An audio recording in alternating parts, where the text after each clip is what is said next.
Welcome back. We're here to preview Wednesday night's game in the Premier League between Manchester United and Burnley. Now we'll start with the home side. Drop points at West Ham.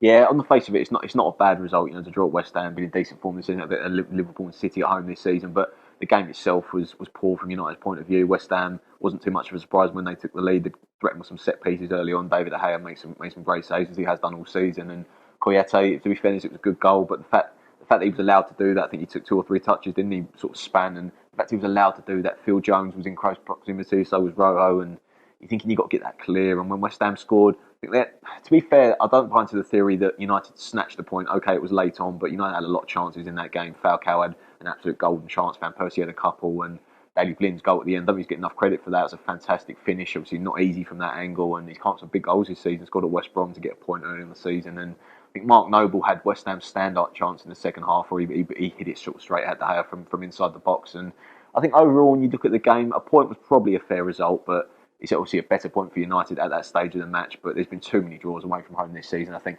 to be fair, there's the defeat they lost against Southampton at home a couple of weeks ago. That's only defeating 14, so they're doing something right. But it's been too many draws. It's been the story of the season. Definitely, they've only won twice of their last 6 league games, and I think they did respond really well to going behind. I think West Ham, they completely dominated. Maybe should have been more than one up, but I did respond well there. But obviously, the top 4 race is so close at the moment, isn't it? Because about 2 months ago, when United starting really hitting form, it looked like the top 3 might just pull away from the rest, and it'd be sort of one place up for grabs. But now it's 2 places up for grabs. Obviously, United they're 4th now. Southampton 1 point clear of them, and then Spurs 1 point behind. Obviously, Spurs beating Arsenal, that was a massive result for Spurs. As they sort of push for the top 4. Liverpool looking better, even though they only got a draw with Everton. But it really is close there. Obviously, I think it's 6 points separating the top 3rd and 6th place in the table. So it's so close, and Liverpool closing in as well. So United at one point it looked like they might pull away. Given that they didn't have as many cup. They don't have to focus on the Champions League or anything like that. They're obviously still in the FA Cup. They might have obviously that's their best chance of silverware this season now. So even though it's only Preston in the next round, they'll be looking at that game, really focusing on that, and maybe take one after the league. But it is so close in that race to the top 4, and it should be a great last couple of months of the season as they sort of go for those Champions League spots. Certainly, like you said, this is a vital game for United. It'd be interesting to see what Louis Van Gaal does selection-wise. Obviously, the talk all season has been about formations. To be fair, he's gone 4 at the back the last few games, and I mean, the defensive record's not been too bad this season. I think we've got the 3rd best in the league, but going forward against West Ham, Falcao, Van Persie, they're both great players. Falcao's getting some stick, but he's a top player. He's been a top player at Atletico, Porto, Monaco. It's just not happening for him. Van Persie, they're too similar. They don't run the lines. I mean, you saw it with Valencia and Sacco down the other end, stretching teams. You need someone who's going to run the line. That's why I'm surprised Wilson did not come on at all. I mean, you've got people on the bench like Herrera and Mata, and Fellaini came on, to be fair, and caused some problems with his height. That's not really the United way. And it'd be interesting to see in this particular game against Burnley whether he goes to Wilson, a bit of pace up front. He tried Di Maria up front, didn't really work. Di Maria's not a centre forward. He's a breaking midfield player, and there's a lot of things for Van Gaal at the minute to get right. He's getting a lot of stick, and some of it's deserved as well. I mean, you can't defend it undefendable at times. He does need to get things right, but obviously United at home this season, I think they've won 9. They only lost 2 against Southampton, Swansea on opening day of the season, so their home form's been pretty good, but away from home, they've only won 3 times, not good enough. Definitely. I think, United's Sam Allardyce, after yesterday's game, called them sort of long ball United, didn't he?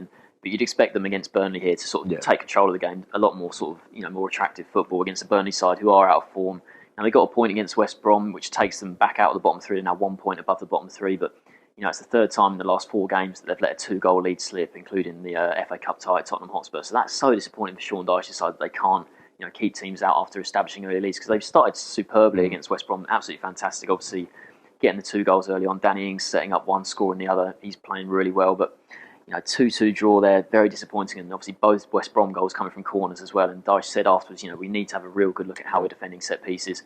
I think the second one, there was a foul there from Craig Dawson. He sort of blocked off David Jones, who was marking Brownie Day, but it's hard for the referee to spot that. There's so many little tussles, in the box when teams are jostling for position at corners. But both goals coming from corners. That's really Dyche will be so angry with that. But Burnley, they've had some decent fixtures recently and haven't been able to get a win, so they're really struggling. Even though they are out of the bottom 3 now, but they are struggling. I think, like you said, they've got a point. I think a point from the last 3 games against teams that expect to get something else right. I think they've conceded the most amount of headed goals in the Premier League this season as well, which is surprising. You're thinking of teams at the bottom, they're going to be tight at the back, aren't they, in terms of set pieces, because that's where you think about the amount of goals that's conceded. And you look at Burnley's run coming up, and it's horrid, isn't it? I think they play 7 the top. They play in the next 8 games. They play the top 7, and their next 10 games are against teams. Sorry, next 8 games are against teams in the top half of the table, and they play Chelsea, Liverpool, City in 3 of the next 4. So it keeps getting worse. The further you go into it. I think the other game's against Swansea, isn't it? Who are a sort of top half team as well. So you're looking at where they are, 17th in the table, and you're thinking if they're not getting results against teams they should do, surprises happen. But it's a horrid run of form, and the second half of the season can be very difficult. There's no doubt about that. I think many people probably pick them for the drop now, given it is a terrible run of form. I think it's 2 months now where they played the top 9, eight of the top 9 sides. So it's a terrible run of form for them. So what's your score prediction here?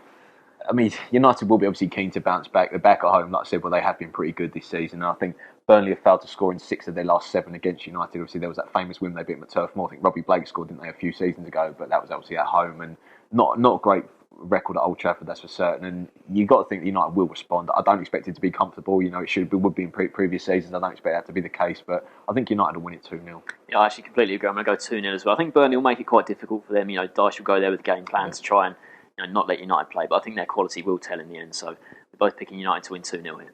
Thanks for watching.